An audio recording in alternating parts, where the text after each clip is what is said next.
좋아요, 구독 누르시면 부자 되실 거예요. 황현희 작가와 이야기 나누고 있습니다.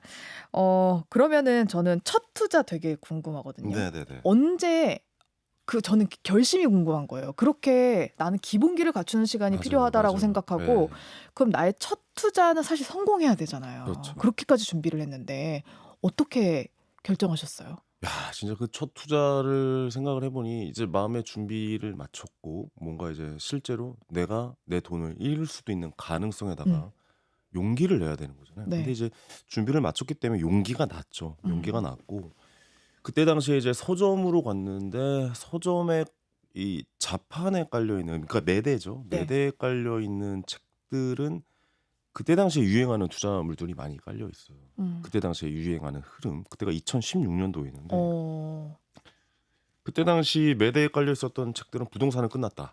어. 예, 서울의 아파트로 돈 버는 시대는 아니다. 네. 뭐 도쿄의 시즌 2다. 부터 버블 시작을 해서 경제다. 버블 예. 경제다. 뭔가 터진다. 부동산은 끝났다. 뭐 이런 식의 음. 책들이 자판에 깔려 있었고 굉장히 좀 유명했었는데 그때 보면서 느꼈죠. 왜 이런 이야기를 하고 있지? 음. 이 사람들은 지금 왜 이런 이야기를 하지라고 생각을 해봤더니 2009년 이후로 하락기가 거의 7년, 6년에서 7년 음. 정도 이제 이어졌고 2015년도부터 약간 꿈틀꿈틀대지만 이건 뭐 데드캣 바운스다. 뭐 이런 그러니까 잠깐 조금 올랐다 다시 바닥을 칠 것이다. 막 이런 이야기가 팽배했던 그 시기였죠. 그리고 나서 제가 느꼈던 건 지금 유행하는 투자물에 대해서 그러니까 지금 유행하는 이제 책이 지금 현재 상황에 대해서 이야기를 하고 있으니까 이 이야기를 듣지 말고 이전엔 어떤 이야기를 했는지를 한번 공부해 보자 해서 저 뒤에 이제 책꽂이에 꽂혀져 있던 책들을 파기 시작했죠. 뭐 그 책들을 파기 시작했더니 뭐 부동산으로 돈 버는 법, 서울의 아파트 이렇게 된다, 폭발적인 상승장에 부동산은 과연 어떻게 반응하는가, 뭐 이런 책들이었죠. 그 두 종류의 상반된 의미의 책을 보고 제가 중심을 잡았던 거죠. 아, 근데 저는 지금 들으면서 네. 황현희 작가님이 진짜 머리가 좋다라고 생각한 게 사실 좌판에 매대에 깔려 있는 그 책들은 지금 최신 트렌드를 반영한 책이지만 그렇죠. 꽂혀져 있는 책들은 옛날 책이거든요. 네. 그럼 사실 이 흐름을 파악하려면 지금 매대에 깔려 있는 책을 볼 게 아니라 그 전 것과 지금 걸 같이 보면서 중요하죠. 예. 어떤 흐름들이 계속 반복되고 있는가를 캐치를 하는 게 되게 중요하잖아요. 맞아요. 와, 근데 그거를 이때 아셨던 거예요. 경제는 사이클이 있고 영원한 상승도 없고 영원한 하락도 없습니다. 그렇죠. 산이 높으면 골짜기는 깊고요. 네. 예, 바닥을 쳤으면 당연히 올라가야죠. 아, 근데 우리 경제학 원론 배울 때 그 경기의 사주기 뭐 이런 거 배우잖아요. 맞아요. 뭐 토스톨라니의 뭐 계란 네. 모형 뭐 이런 거 이제 배우니까요. 저는 그래서 그런 전체적인 흐름을 봤을 때 아니 영원한 하락이 어디 있나. 이게 뭔가 좀 꿈틀꿈틀대는 게 이거 예상치 못한 일들이 벌어질 것 같다라는 생각이 들어서 이제는 현실 경제를 보기 위해서 부동산으로 달려갔죠. 부동산으로 달려갔는데 제가 그때 용산의 뭐 아파트에 4억 5천만 원의 전세를 살고 있었어요. 근데 네. 그 아파트 가격이 한 6억 정도 되더라고요. 거의 막 80% 막 그쵸. 70%가 육박해 있는 상황이잖아요. 부동산 이제 사장님과 뭐 이런저런 이야기를 나누다가 요즘 어때요? 그러니까 요즘 뭐 수요가 있는데 사람들이 겁이 나는지 계속 전세로만 들어온다라고 하면서 어떤 분께서 저희 집 전세 내놓을게요라고 해서 전화를 끊자마자 바로 전화가 오는데 네. 물건도 보지 않고 그러니까 그 아파트를 보지도 않고 그 아파트 그 전세 들어가겠다라고 계약금을 넣으신 거예요. 얼마 차이 안 나는데 네. 매매가랑. 저는 너무 놀랬던 거죠. 그러니까 아니 어떻게 자기가 살 집을 보지도 않고 뭐 몇 천만 원인 그 10%를 넣어야 되니까 몇 천만 원 되는 돈을 그렇게 아무렇지도 않게 계약금을 넣으시는지에 대해서 한번 생각을 해보게 된 거죠. 그 부동산에 앉아서 무릎을 탁 다친 게 야 이게 수요가 서울 아파트에 대한 수요는 이게 진짜 끊이진 않겠구나. 엄청나게 대단한 일들이 벌어질 수도 있겠다라는 확신을 한 거죠. 그러면 누군가 여기서 불씨를 한 번만 당기면 활활 탈 수도 있겠다라는 예측을 하고 그리고 나서 제 전세금을 뺐어요. 아, 그때도 예, 인간 지표를 예. 보신 거네요. 예, 예. 어. 그리고 나서 제 전세금을 뺐습니다. 전세금을 빼서 저희 집을 월세로 돌리고 네. 그 전세금 4억 5천을 갖고 투자를 하기 시작했는데 시드를 가지고. 그때부터 이제 부동산을 보게 된 거죠. 그래서 이제 용산의 한 아파트가 때마침 2017년도에 분양을 했던 아파트가 있는데 그 아파트에 이제 분양가가 그때도 고분양가로 굉장히 논란이 있었는데 참 재밌었던 게 분양가에 얼마 있으면 분양을 받을 수 있다고 생각하세요? 분양이라 하면 사람들 대부분 60%, 많이 그렇게 70% 이렇게 생각하죠. 생각하죠. 사실 10%만 있으면은 네. 계약할 수 있거든요. 그러면 그때 아파트 가격의 10%면 사실 뭐 한 1억 5천 정도 되는 예. 거거든요. 그 아파트에 이제 분양을 받았어요. 예. 분양이 어. 당첨이 됐어요. 그때 미혼이었고 아이도 없었고 우와. 그러니까 경쟁률이 낮았다라는 거죠. 그다음 그때 어. 당시 경기가 안 좋을 때는 대형 평수가 인기가 없습니다.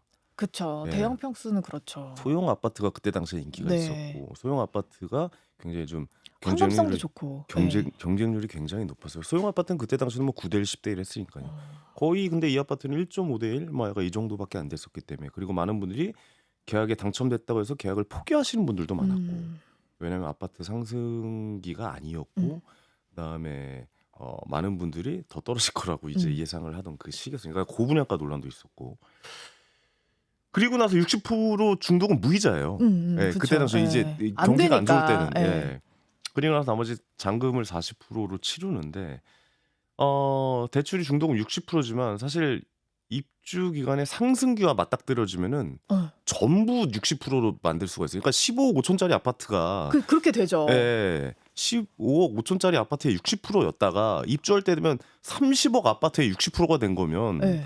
그럼 16억 17억까지 대출이 나온다라는 맞아요. 거잖아요. 그럼 반 정도만 이제 대출을 받아도 되는 상황인 예. 건데 그렇게 되면 엄청나게 큰 이익이 된 상황 아니겠습니까? 음. 나머지는 이제 뭐 전세로 이제 만회를 한다든가 아니면 월세로 돌려서 오히려 전세금 현금 받고 돈이 남을 수 있죠. 그렇죠.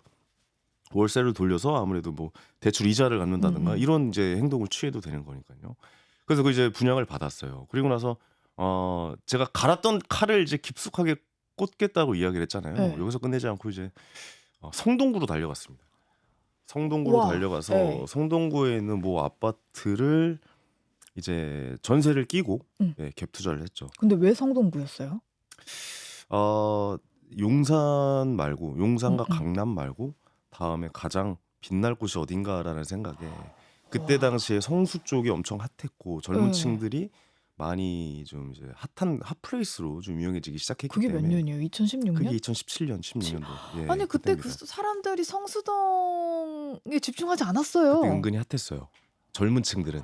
그러니까 와. 이렇게 얘기해서 좀 그렇지만 20대 여성분들이 가장 많이 가던 동네는 어딘가라는 생각을 한번 해봤더니 성수 쪽이 그때 막 이제 맛집이 한참 이제 나오기 시작하고 그때 이제 강남에 사고 싶었는데 강남 살 돈은 안 됐거든요. 그렇기 때문에 성동구로 가서 거기서 이제 갭 투자를 하게 됐어요. 아, 근데 전 궁금한 거 하나만. 성동구 그렇게 힙하고 사람들이 많이 놀러 가긴 하는데 주거지랑 상업지는 또 다르잖아요. 그렇죠. 근데 성동구를 보셨다는 게 전 되게 신기한 거예요. 그러니까 주거지랑 상업지랑 다르지만 상업지에 유동인구가 많다면 그 지역 주변에 저 아파트는 뭐야? 저 집은 뭘까? 관심. 라는 관심과 그 이름의 그 네임밸류나 인지도가 올라가는 거죠. 그럼 그 효과를 분명히 늘 수가 있다. 근데 거기에 와서 놀다 보면은 그런 생각을 하게 되면 와 저기 살고 싶다. 저 아파트 뭐야? 얼마야? 야 30억이래? 뭐 이런 생각들을 하게 되는 거죠. 그러면 아무래도 주변에 인기가 더 높고 강남 수요를 또 다 받을 수가 있는 곳이 가까우니까. 성동이잖아요. 네. 특히 성수동 쪽의 아파트는 뭐 엄청나게 뭐 너무 이제 강남 수준 이상으로 네. 비슷한 수준으로 가고 있다라고 생각하고 그 지역 주변에 뭐 왕십리역이라든가 행당동이라든가 뭐 그쪽 지역도 새로운 아파트가 올라가면서 굉장히 좀 크게 인기를 관심을 받고 있었던 그 시기였고 거기서 끝내면 안 되겠다 싶어가지고 네. 전 여의도에 우리가 오래 있었잖아요. KBS에. 네. 그래서 여의도를 갔더니 뭐 이제 오래된 재건축 아파트를 너무 사고 싶었던 거예요. 그래서 네. 신축 하나 했고 갭 투자 하나 했으니까 재건축 재개발 쪽도 공부를 많이 했거든요. 그쪽에 가고 싶은데 이제 시드머니가 부족한 거죠. 맞아요. 제가 그래서 아까 말씀드렸던 부분이 나오는 거예요. 내가 명품 사지 말고 네. 외제차로 옛날에 안 바꿨으면 여기도 내가 했을 텐데 이게 돈이 너무 부족한 거죠. 라면 이론이 다시 그쵸. 나오는군요. 라면의 법칙이 라면을 또 거기서 끓이고 있더라고요. 그래서 네. 가격이 안 되는 거예요. 돈이 거기 이제 재건축 아파트를 들어가기에는 그래서 그쪽 이제 길을 걸었죠. 여의도의 그 공원 색강공원을 걷고 있었는데 갑자기 두루미가 한 마리 하고 날아가 네. 두루미가 날아가서 뭐야 여기 이런 공원에 이런 두루미가 있어 하고 뭐 두루미인지 백조인지 잘 모르겠지만 뭐 새가 날아가는데 큰새. 그쵸 그쪽을 바라봤죠. 네. 그랬더니 신길동이 보이는 거죠. 그쵸. 신길동이 잠깐만 여의도를 하고 싶으면 돈이 좀 부족하지만 신길동이 있네. 근데 신길동이 여기 색강 하나만 넣으면은 여의도 수요를 여의도니까. 충분히 다 얻을 수 있겠다. 네. 라는 생각이 들어서 그쪽 집을 또 알아보기 시작해서 오. 그쪽에 이제 신길동 재개발 이제 단독주택을 그때 그때 마지막으로 계약을 하고 덮고 떠났죠. 와, 그렇게 그게 세 개를 이제 투자를 했었어요. 2016년부터 17년까지 있었던 그때 일이에요. 3개월 안에 끝난 일입니다. 3개월 안에 다 했어요. 와, 근데 진짜 어렵더라고요. 등기 치고 막 아, 서류 뛰러다니고 그럼요. 막 여기저기 막 방황하고 막 잠이 안 오는 거예요. 이게 맞는 건가? 내가 이렇게 하기로 해서 그러니까. 내가 공부해서 이런 결론을 내렸지만 이게 맞는 건가? 내 돈이 없어져. 내가 그리고 이제 나는 개그맨도 그만뒀고 음, 이게 노동으로서 이거를 만회할 수 있는 기회는 네, 예전보다 많이 부족할 텐데 네. 내가 가지고 있는 현금을 다 이렇게 넣어놓고 만약 결과가 안 좋다면 나는 이제 끝나는 건가? 나는 이제 빚쟁이 뭐 파산 선언을 해야 되는 거? 막 이런 그러니까 이런 공포감이 계속 밀려오긴 하죠. 네. 왜냐? 투자를 했으니까요. 근데 그러니까. 마음을 다잡았죠. 근데 제가 했던 공부가 저는 믿었기 때문에 음, 공부를 했기 때문에 용기가 생겼고 용기가 생겼으니 직접 이룰 수도 있는 가능성에 제 돈을 넣은 음, 거라는 거죠.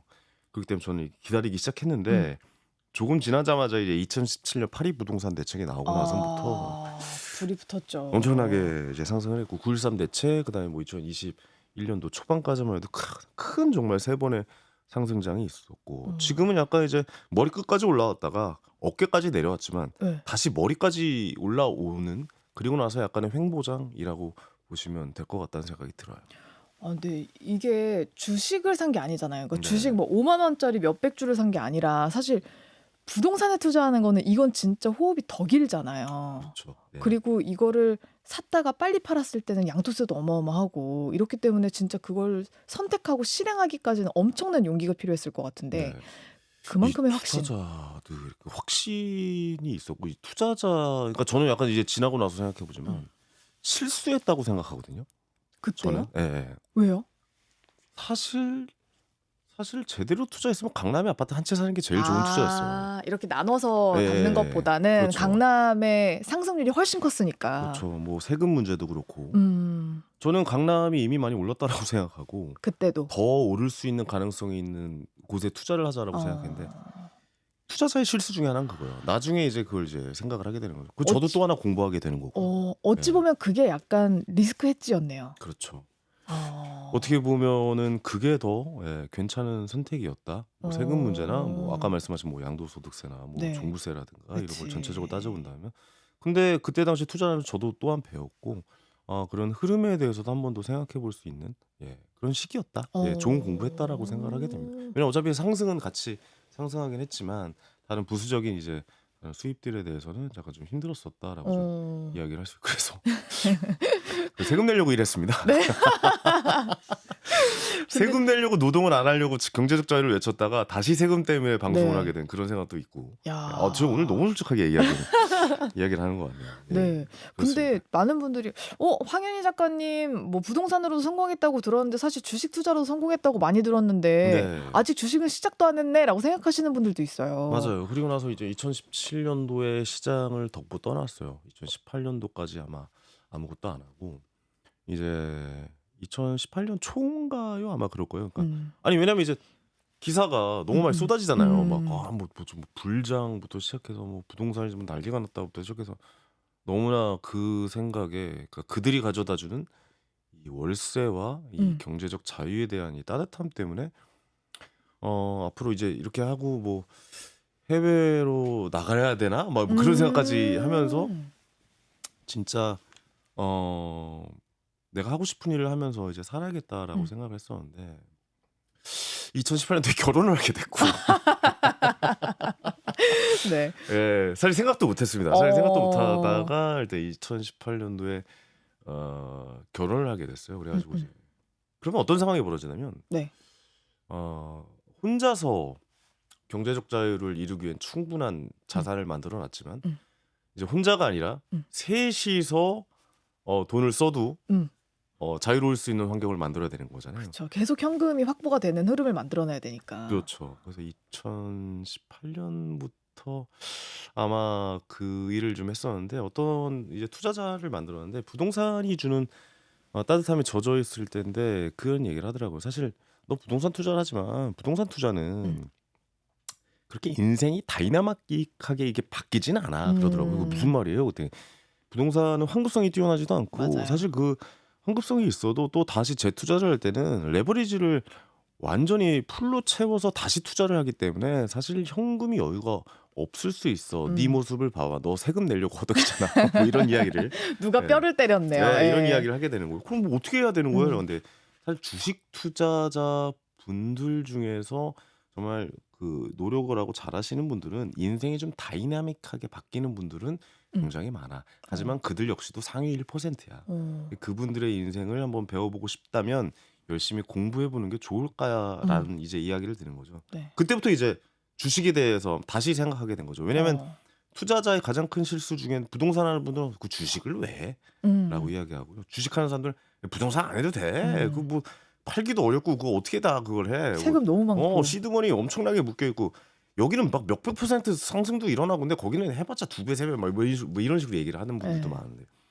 내가 또 뭐 주식이나 부동산 하는 분들 비트코인 같은 걸 왜 해? 그러니까 아. 도박이지 그런 걸 왜 해? 그게 현물도 아니 그 현실도 아닌 상황에 그 인터넷으로 그게 하는 게 그게 말이 돼? 그 전기 가상의 꺼지면 끝이야. 이러고. 그렇죠. 예. 뭐 그런 이야기를 하면 또 그분 중에 한 분들은 미술품을 왜 사? 뭐 이런 분들이 계시고 롤렉스를 왜 사부터 시작해가지고 네. 많은 분들이 이제 자기의 투자가 맞다라고 음, 생각하는데 저는 그건 굉장히 좀 다른 방향이라고 음. 생각합니다. 저는 약간 다 받아들일 자세가 투자자들은 돼야 된다고 생각하거든요. 그 투자의 가치는 내가 매기는 게 아니라 뭔가 그 투자물을 구입하는 사람이 매겨지는 거잖아요. 저도 처음에 미술품을 뭐지 왜 사지라는 생각을 했었는데 그걸 사는 사람은 있습니다. 그럼 그 네. 가격이 그렇게 결정이 되는 거거든요. 예.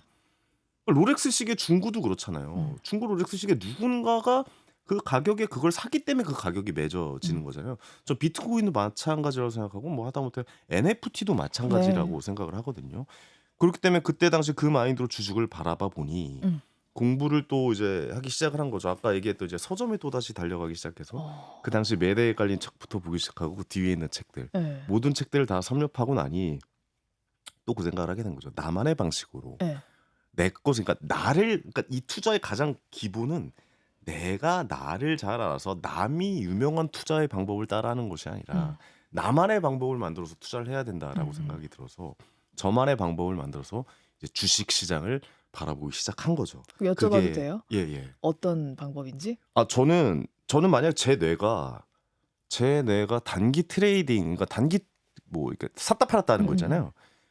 단기 트레이딩에 맞다면 저는 그걸 했을 거예요. 근데 어. 저는 그 성향이 아니었어요. 저는 약간 뭔가 폭발적인 거를 맞춰내고 막 이런 사람의 뭐 기업 분석을 잘하고 이런 성향이 아니고 저는 앞으로 이제 거시적인 느낌 있잖아요. 전체적으로 이런 흐름이겠다. 시장이 이렇게 흘러가겠다.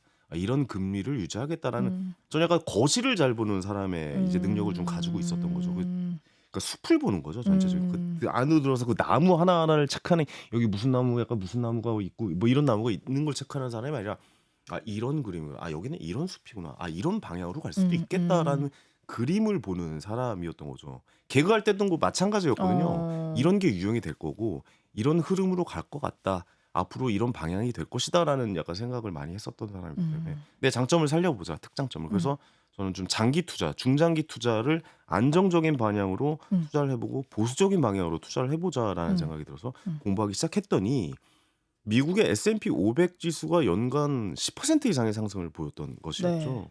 근데 사실 우리가 생각을 해보면 10%의 이자를 주는 은행이 있다. 없죠. 라고 하면 우리 지금 이 시간에 달려가서 은행에 줄 서고 있을걸요. 그럼요. 그 특반은 금방 끝날 겁니다. 근데 네. 미국의 S&P 물론 이제 그 흐름은 다릅니다. 뭐 30% 올랐을 때도 있고 뭐 마이너스 20% 날 때도 있고 하지만 그 점들을 찍어서 쭉 이어보면 연간 10%대 상승을 보이는 게 S&P 500 지수예요. 그러니까 S&P 500 지수가 뭐냐면 미국 주식의 1등부터 500등까지 줄을 쫙 세워놓고 네. 걔들의 평균 가격을 내는 거잖아요.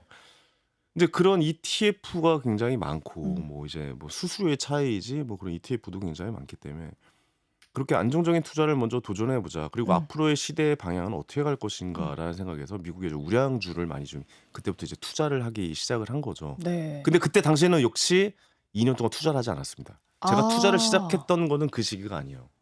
그로부터 또 2년이 지난 후부터 시작하신 그로부터 거예요? 2년이 지났더니 미치겠는 거죠. 그러니까 뭐냐면 아까 똑같아요. 그 심리를 이렇게 말씀을 드렸지만 저도 그 상황이 똑같습니다. 너무 사고 싶은 거예요. 그럼요. 네. 근데 계속해서 상승을 하는 거예요. 못 사겠는 거예요. 왜냐면 네. 제가 만들었던 거는 상승기에 초입에 진입하자라는 음. 우리는 초보인 저도 지금도 초보 투자자라고 생각하거든요. 초보 투자자인 우리가 돈을 벌 수 있는 방법은 상승기 초반에 기업의 우량한 주식을 사야 된다라는 생각에 계속 기다리고 있는데 너무 사고 싶은 거죠. 왜냐면 손가락 몇 보이잖아. 번만 누르면 사잖아요. 네. 새벽에 밤 10시 반 넘으면 막 미국 주식 보시면 이거 왜 이래? 다음날 아침에 신문 하면 그 신문 찢어버리고 싶거든요. 테슬라가 얼마가 돌파했어요. 막 맞아요. 애플이 맞아요. 얼마가 됐어요. 또 사상 최고가 돌파 막 전고점 돌파 막 이런 기사가 나오면 진짜 막 신문 찢어버리고 그랬어요. 그리고 막 저는 막 손도 묶고 그랬어요. 어머. 네, 책상에다가 손도 묶고 왜냐면 누르면 사니까. 음. 그 막 사고 싶어 막 이러면 와이프가 이제 들어가서 뭐 개그 콘서트 복귀해 약간 뭐 이런 뭐 약간 꽁트짜 뭐 이런 식으로 얘기를 했었고 정말 찬물로 한겨울에 샤워도 많이 했고 용산역 앞을 막 뛰어다니고 사지마 이렇게 소리 외치면서 그러면서 그렇게까지. 계속해서 기다렸죠. 하락기가 와야 되는데 상승기에 초입에 들어가야 되는데 하락은 언제 하지? 이게 어떻게 이렇게 계속 올라? 이게 말이 되나? 이 미국 주식 이게 제대로 된 게 맞나요? 제대로 보고 있는 건가? 이런 생각을 계속 하다가 2020년 3월이 온 거죠. 네. 그게 어떤 시기인지 기억나십니까? 2020년 3월. 2020년 3월이면 코로나입니다. 네. 코로나의 시기가 온 거예요. 와, 상승 초입장이다. 그 엄청난 하락을 눈으로 지켜보고 있었던 거죠. 네. 국내 증시가 거의 뭐 1900선을 무너지고 뭐 회사 리포트에서 1100선까지 떨어진다라고 그때 이제 삼성전자 3만 원이었어요. 그렇죠. 그 시기가 온 거예요.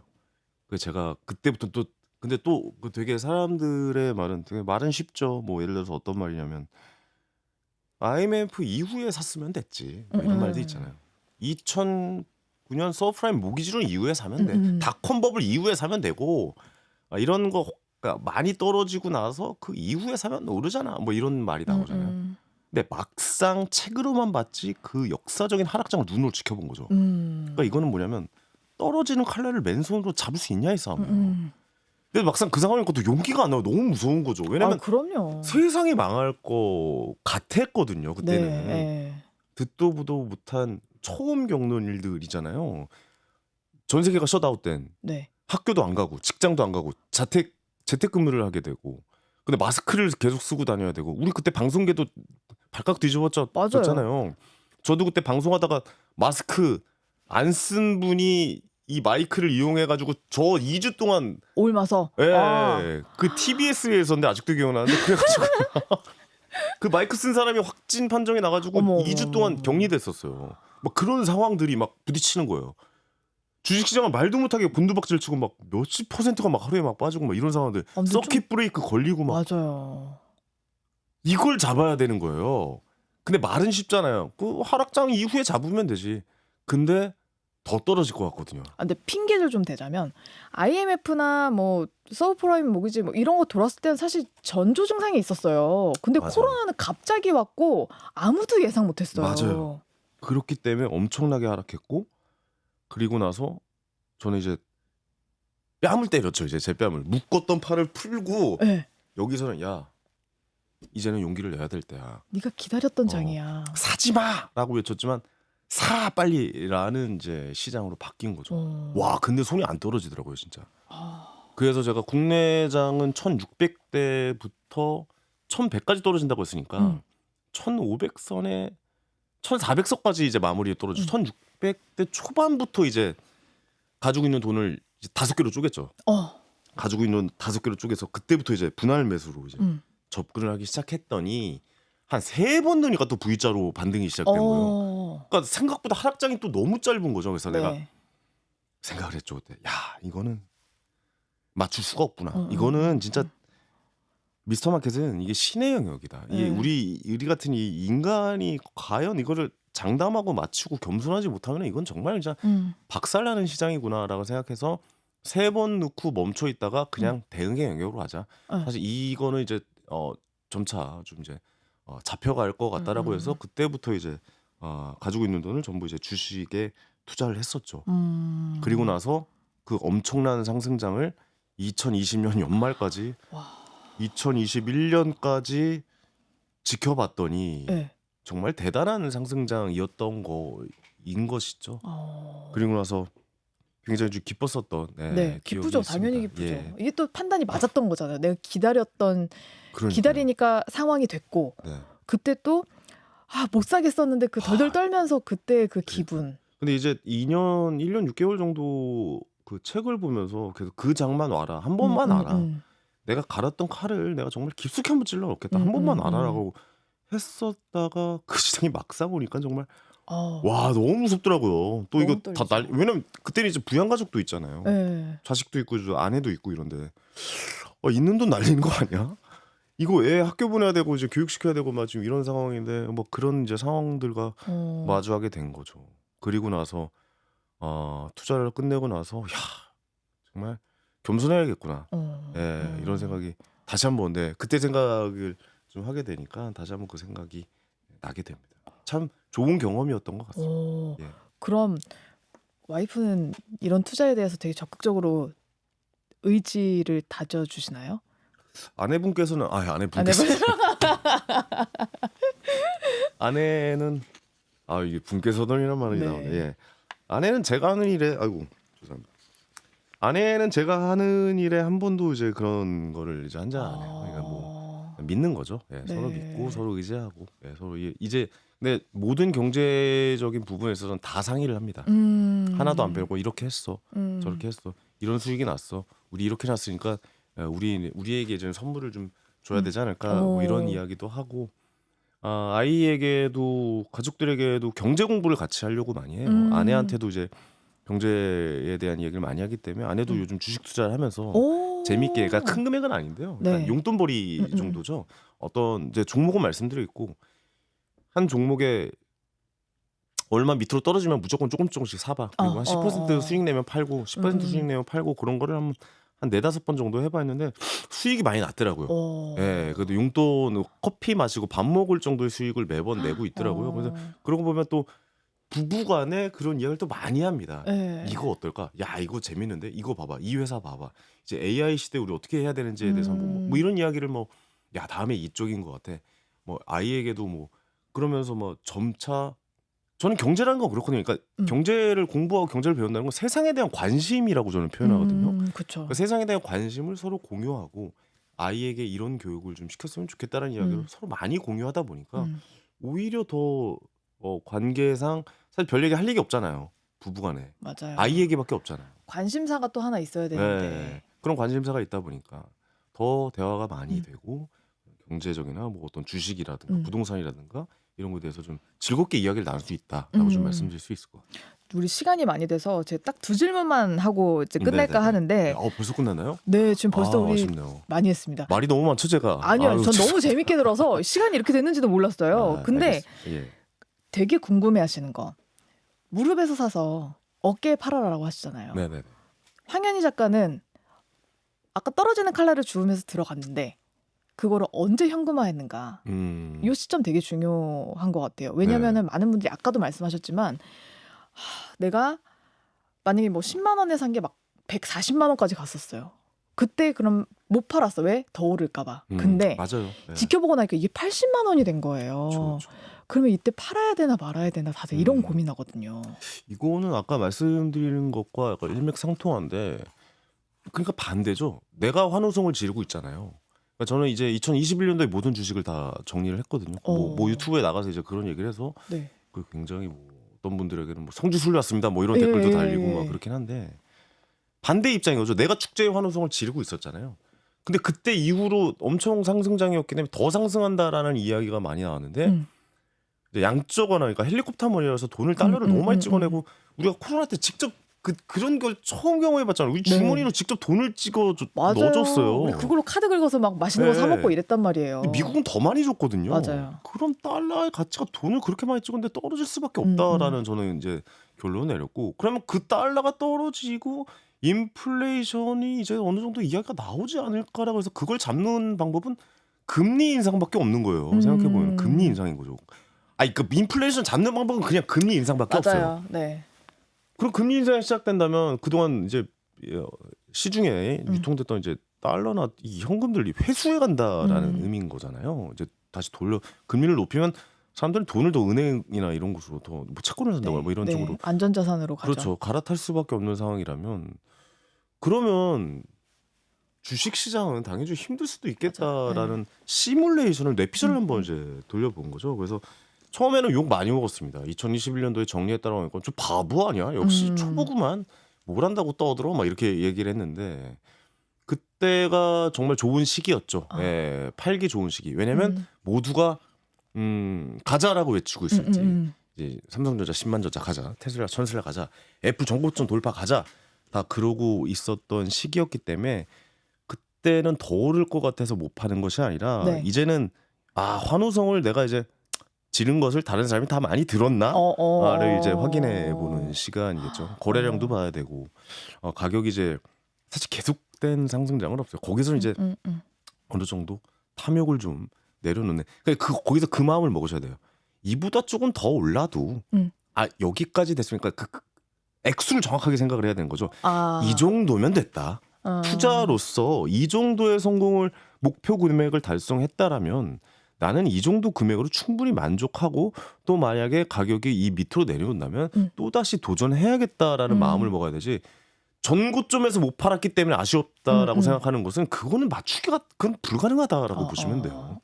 당연히 팔고 나서 어느 정도 오를 수도 있고 떨어질 수도 있지만 그 내가 팔자마자 떨어졌어라고 생각을 하신다면 그 아파트도 그렇고 그러니까 부동산도 그렇고 주식도 마찬가지입니다. 바닥에서 사서 머리 끝에서 팔 수는 없어요. 맞아요. 예.